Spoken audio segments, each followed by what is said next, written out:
தேவனால் ஒருபோதும் மறக்கப்படுவதில்லை. ஒருவேளை மனிதர்கள் மறந்துடலாம், அமேன், ஹல்லேலூயா. நம்ம நம்பினவர்கள் மறந்துடலாம், சில காரியங்கள் செய்யாமல் இருக்கலாம். ஆனா கடவுள் சொல்றாரு, நீ என்னால மறக்கப்படுவதில்லை. அமேன் சொல்லுங்க. தேவனால் நான் மறக்கப்படுவது. ஏசாயா புத்தகத்தில் வாசிக்கும் போது சொல்ற, ஸ்திரீயானவள் தன் கர்ப்பத்தின் தன் பாலகனை மறப்பாளோ? அவள் மறந்தாலும் நான் உன்னை மறப்பதில்லை. என் உள்ளங்கையில உன்னை என்ன பண்ற? வரைந்திருக்கிறேன். ஆண்டவர் சொல்ற, உள்ளங்கையில என்ன பண்றாரு? வரைந்திருக்கிறேன்.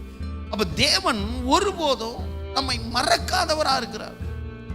அவர் மறந்து விடுவதில்லை. ஹல்லேலூயா. நம்ம செய்கிற நல்ல காரியங்கள், நற்கிரியைகளை மறக்க மாட்டாரு.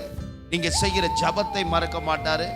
நம்ம செய்கிற கொடுக்கிற காரியத்தை மறக்க மாட்டார். ஒன்றையும் சொல்ல போனா எதெல்லாம் மறக்க மாட்டார் அப்படின்னா, நம்ம செய்கிற அத்தனை காரியத்தை அவர் மறக்க மாட்டார்.